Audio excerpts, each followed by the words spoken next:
down the road. Don't know yet, but next year we will be working together for sure. But it's been a great relationship with UClick, just getting Pius out there. Right. It's just it's one of those things that you just don't get to do all the time. And kids feel like they're big time because they get to play on TV, and their parents, like you said earlier, their grandma and grandpa get to watch it, and it really adds a whole other aspect to high school sports. I'll still come by your office and chat your ear off from time to time. Come on down there. It's like I always say. Gary, ask him how long our conversations are when I stop by his office.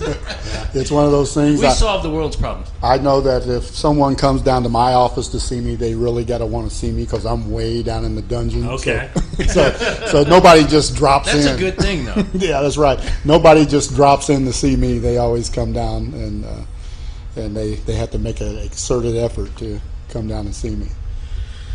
So your time at St. Pius is coming to an end, and I'm going to read kind of some of this tweet that you tweeted out last week, your statement, and then give you the floor to kind of expound on that or talk about that a little bit. Okay.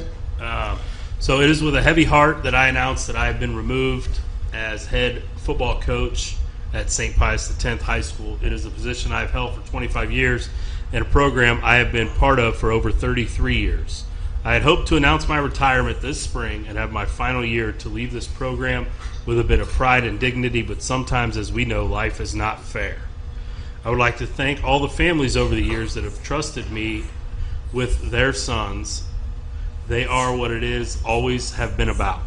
Watching to them grow from boys to strong, capable young men, I will remember each and every one of you and the many great moments we shared. I'll remember every season, every game, every play, and every interaction. Then you go on to kind of thank your coaches and the people at St. Pius more. But I'll just open it to you and kind of expound on that or talk about that statement. Well, just I've been there a long time, obviously, and it's just one of those things that you don't know how to get it out to everybody. And my main thing was I wanted my players and the kids who played for me to know that it was something that I didn't walk away from. It was something that I took seriously and personally, and it wasn't any big slap on Pius because that's part of the profession. We've all been there. It's I think once again every level you're at, it happens, and I knew that my time was coming to an end. That was why I was saying that I wanted to go one more year. My desire to do it, my body's telling me one thing and my brain's telling me another. But, it was just one of those things. And even though we all go through it, it's never a pleasant deal. I don't think there's ever been a good coaching change. I don't think it ever ends the way you want it to. And so I definitely support St. Pius in moving on. I believe in the school, love the kids, love the families, but it was getting to be my time, and you just in your mind as a coach, you have it the way you want to see it go out, and sometimes it doesn't work out that way. So definitely no hard feelings. I plan on staying and being the AD throughout the year, and whenever they get around to hiring whoever they're going to hire, I'm going to do for him what I've done for every other new coach in the building. So as the athletic director, and help him be hopefully just as successful as I've been. Yeah, I know it's a tough situation anytime there is a coaching change. Like you said, they usually don't happen because you're doing really well. Yeah. Or things are at a high. Right. Not many people get to walk away when you're at the top of the mountain. Exactly. But I know that you've meant a lot to the Kansas City coaching community over the years, and you've been active in the the Kansas City Coaches Association and those things, and it's just I want to say thank you. As a guy, I know we haven't interacted a lot, but like I said, I know guys that are from your tree and have worked with them or for them, just, I've always heard great things about you and what you've done at St. Pius. And, when we did get to meet, here a year or so ago, working at camp, you were just as nice to me as, if I was the guy who had won 10 state championships, And so, personally, I want to say thank you. I really appreciate it.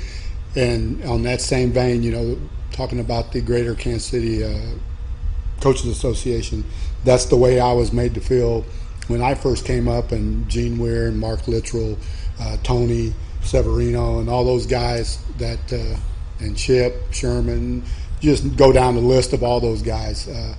It was they didn't hesitate, to bring me into the club, and I had numerous great talks with Chip and Gene, and Gene coached my son, and it's just, that's what it's all about, the camaraderie between coaches, and I've loved it, and I don't plan on stopping it. I want to continue to coach. Hopefully, somewhere as assistant, be a pain in somebody else's rear for a while.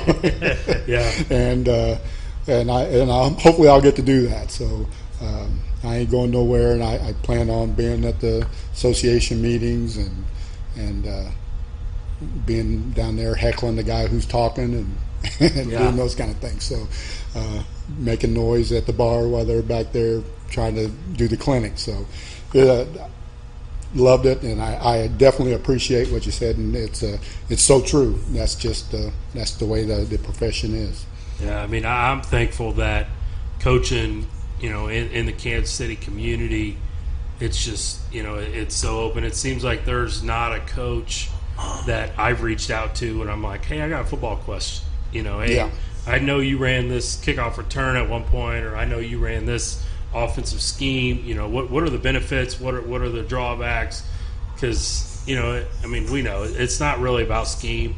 Scheme helps, but it's about your relationship with your players. Right. And, that's what I wanted to show today, was that, you've made lifelong impacts on these young men. That's right, and I appreciate it. Once again, on our association and that camaraderie and coaches helping coaches, I've actually spent some time in St. Louis and seen their coaches association. Nothing like Kansas City. There's nothing. The number of coaches that come together on those nights, you've been there, you've seen it. It's amazing. And the other states and other areas that have their associations, I'm sure they are envious of the number of coaches that are involved in ours. Yeah. Austin, that's another thing you can mark down on, that Kansas City is better at than St. Louis.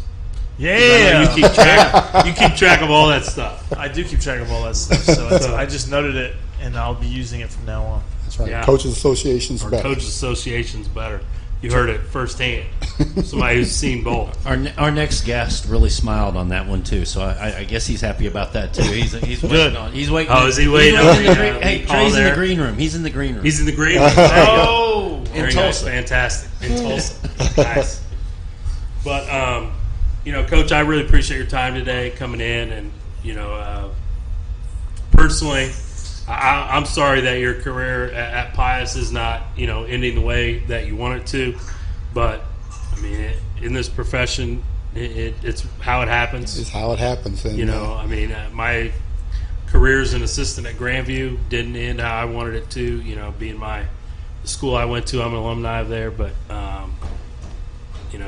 it is what it is. It happens, and we got to move on, right? You move on, and you're still working for kids. Yep. So that's the main thing. That's the what we do. Line. I just got to go somewhere else. You got to go somewhere else where you're impacting some kids. Absolutely. And I'm sure you're going to have some opportunities coming your way. Here in the near future, and we'll look forward to kind of watching that unfold and see what happens. Yep. Well, I appreciate you guys having me on.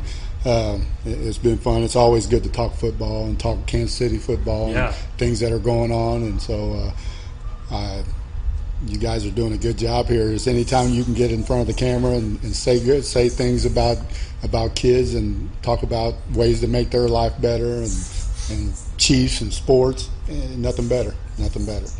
Yeah, we love it, and that's part of the reason why we do our show, is just to get that message out there that we got some pretty good kids here in Kansas City that can play some football. Absolutely. So, Absolutely. To help them get recruited. But we're going to take a short break. Our I guest was just going to go. Oh, we're just going to go? Oh, we're just going to keep going. Okay. No. You Well, I gonna guess stick around, Coach? Well, I don't think I'm going to have time. I would definitely like to meet your next guest. Well, you can stick around for a second. Oh, yeah. And then because Okay. I got to stop by and see Jesse down there at the diner. And Hey, anybody in a he picture owes with Bill me, Goldberg, he owes you me gotta about, meet, right? he owes me a lot You want me to of put this meals. picture up? You want me to put it up here? Yeah. Okay. Okay. I don't even know. I don't even know if you can see it. There you go. There you go. You're go ahead and take it. All right. So Coach Byers, thanks again. He's going to stick around here for a few minutes. Our next guest coming in here is Trey O'Neal. He played for Andy Reid back at Missouri when Andy Reid spent a short time as an assistant coach, O-line coach, at the University of Missouri, which Austin's a Missouri fan, so he'll be happy about that. Yeah. He started for 2 years, only gave up 1.5 sacks, which is pretty good. I mean, I'd say if you got a tackle that can only give up 1.5 sacks in 2 years, Better hang on to that guy. yeah, he must be pretty good. So, Trey, thanks for joining the show today. My pleasure. I appreciate it. So, let's start with, obviously you went to the University of Missouri and played, but let's start with the recruiting piece. Why was that the right choice for you at the time? Well, to be honest, I wanted to play in the Big 8. That's Hold your mug up. Hold your mug up. Hold my mug up? Your Big 8 mug Oh. that you had to make yourself. Wow. There you look go. at that thing. You like that? You yeah, little you could tiger probably- you paw could- on the other side. There you All go. right. So you could probably sell those. So, both Oklahoma and OSU were on probation. And I went down to Missouri, and Coach Reid, I knew how good he was. And they wanted to throw the ball. Back then, nobody threw the ball in the Big 8. And that's what you do on Sunday, and that's what I wanted to do. So it was perfect because, my family never pressured me, but it actually came down to Arizona State and Missouri. And my mom and my grandparents helped raise me. And I figured out on my own, probably way too late, if I played at Arizona State, my family could see me play once or twice a year. But if I go to Missouri,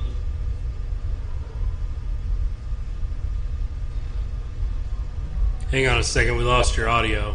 It's back. There we go. oh, you got it? Yeah. Yeah. Yeah. But the day I signed my scholarship, my granddad was an engineer. And as soon as I signed my scholarship, he walked into his boss's office and said, "Here's the deal.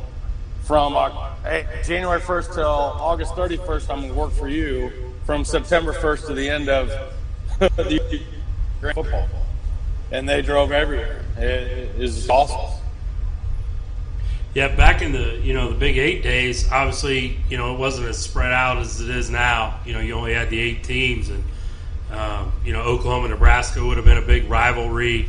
Being an Oklahoma guy, I like that. You came to Missouri. You had 3 perennial top 10 teams. Oklahoma, Colorado, Nebraska, and then